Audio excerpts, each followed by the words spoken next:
Ya, halo guys, welcome back to my YouTube channel Kinichi Sans. Kayaknya kalian udah tahu nih, sekarang gue mau mereview apa. Bener banget, dari judul aja kalian pasti udah lihat kalau gue mau mereview sebuah alat yang namanya oximeter. Awalnya juga gue nggak tahu nih alat gunanya apa gitu ya, bahkan nggak ada gitu di rumah gue awal alat ini. Tapi setelah pandemi COVID ini kelihatannya nih alat jadi sangat penting gitu ya. Dan hampir semua orang yang terkena COVID mungkin memilikinya gitu ya. Hari ini gue mau coba review selengkap mungkin nih alat nih oximeter ini, mulai dari apa gunanya, gimana melihat pengukurannya baik atau tidak gitu ya, serta bagaimana cara kerjanya juga gue bakal review di sini semua dengan bahasa yang sederhana mungkin ya, yang mudah dimengerti kita semua. Oke, jadi ini masih baru, masih dalam kotak ya. Ini bisa kalian lihat sendiri, ini adalah judulnya pulse oximeter ya, finger tip gitu ya. Gampang banget cara pakainya juga. Yuk kita buka aja dulu langsung. Ini kotaknya kita buka langsung aja. Kita buka, ini ada plastiknya, Ini kita berdiri gini ya. Terus ada ini ada juga sedikit buku panduannya ya. Di sini ada buku panduannya nih. Lalu di sini juga kelihatannya ada qualified certificate. Di sini yang saya dapat di sini ada qualified certificate-nya nih ya. Jadi mungkin sertifikatnya juga. Terus ada juga di sini adalah buku panduannya. Buku panduan ini ya mulai dari bagaimana cara bacanya, terus ketentuan-ketentuan sebenarnya ada di sini semua sih, baterainya, bagaimana cara perawatannya, membersihkannya dan lain-lain ada semua di sini. Skip, mari kita langsung aja ke alatnya.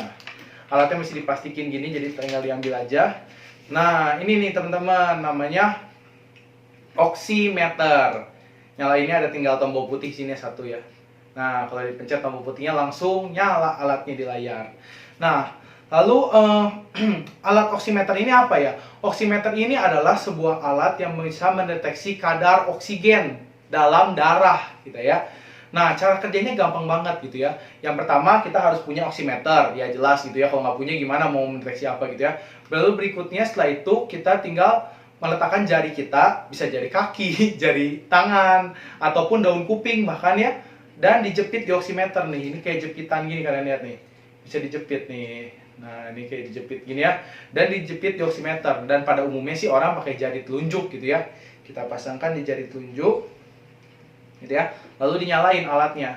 Lalu pas dinyalakan, setelah dinyalakan nanti pastikan gitu ya, nanti itu ada sensor warna merah sini dalamnya. Pastikan tangan kita udah pas gitu di sensornya gitu ya. Jadi sensornya mendeteksi pas gitu ke jari kita. Nah lalu kita ini ya, kita nyalakan, nanti dia akan calculating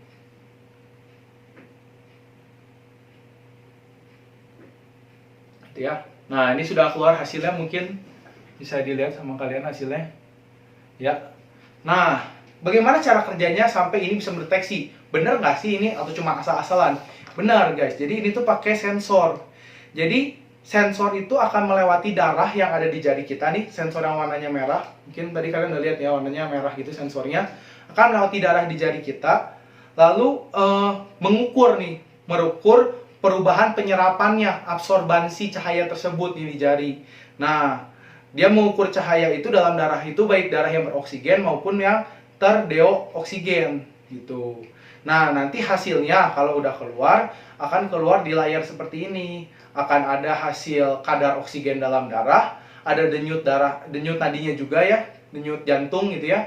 Satuannya BPM kayaknya ya, beat per minute ya, beat per menit.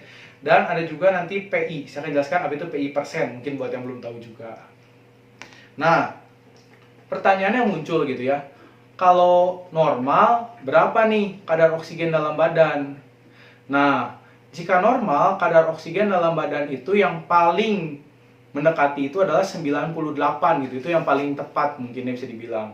Tapi kalau masih selama di atas 95 pada umumnya, itu masih bisa dibilang normal kadar oksigen dalam darah kita. Jadi buat yang masih 95 atau 95 ke atas itu umumnya masih normal gitu ya.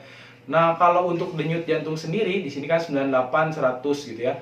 Denyut jantung sendiri yang normal tuh 60 sampai 100 gitu ya. Nah, lalu saya mau menjelaskan juga tadi mungkin bagi yang kalian melihat oximeter udah punya itu ada tulisan PI persen gitu ya.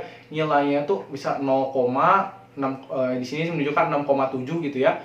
Nah, yang pertama kalau nilainya 0,2 itu dia menunjukkan denyut nadi kita sangat lemah kalau 0,2%. Nah, biasanya rentangnya itu 0,2 sampai 20%. Kalau 20% menunjukkan bahwa denyut nadi kita itu sangat kuat gitu, denyutnya tidak di sensornya. Jadi sensornya merasakan denyut nadi kita itu sangat kuat gitu.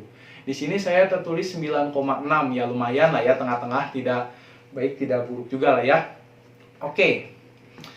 Terus banyak yang beranggapan bahwa oximeter ini tuh bisa jadi alat untuk mendeteksi COVID. Mungkin oximeter ini bisa menjadi alat untuk mendeteksi COVID yang secara dini, secara awal. Tapi saya tidak bilang bahwa alat ini bisa mendeteksi COVID.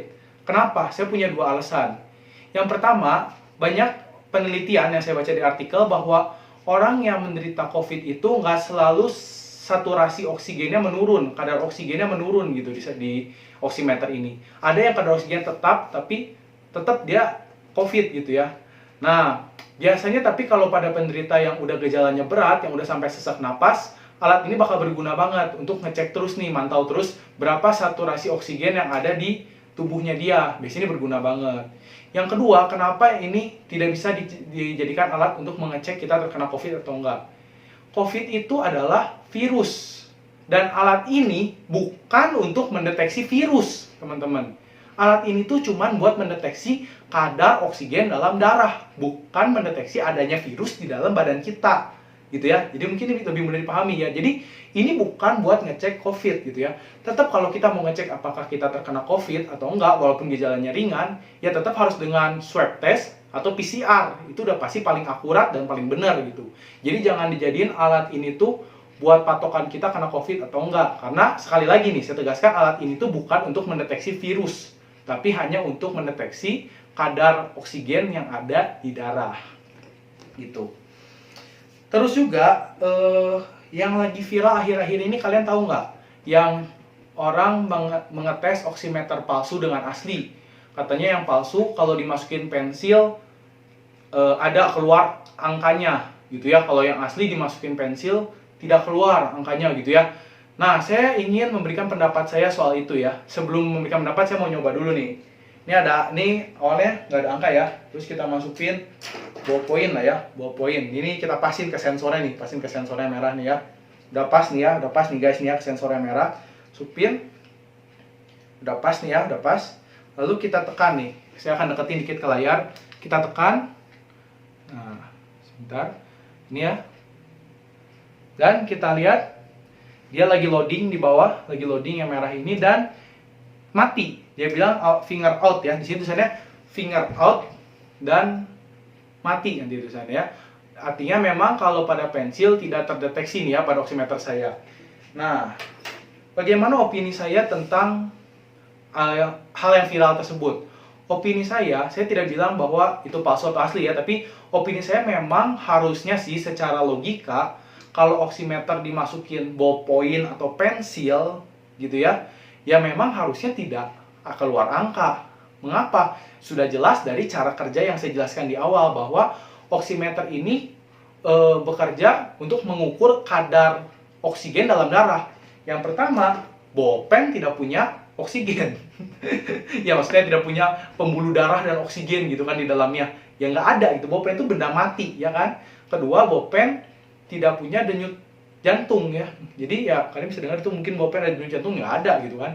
Artinya secara logika, saya bilang saya ini hanya secara logika, memang pada dasarnya kalau oximeter yang benar itu tidak mengeluarkan angka ya ketika dimasukkan ballpen gitu ya.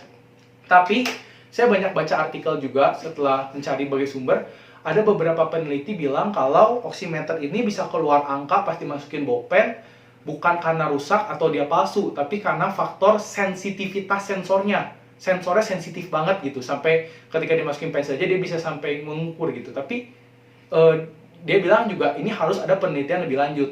Jadi apakah yang viral itu hoax atau tidak? Ya kita tidak bisa bilang itu hoax, tidak bisa bilang itu tidak juga. Karena harus diteliti lebih lanjut lagi nih untuk menentukan apakah benar nih kalau dimasukin pensil bisa nentuin dia palsu atau enggak. Begitu teman-teman jawaban aku soal yang viral. Lalu terakhir nih ya, terakhir gue mau cerita ke kalian tentang alat oximeter ini ya.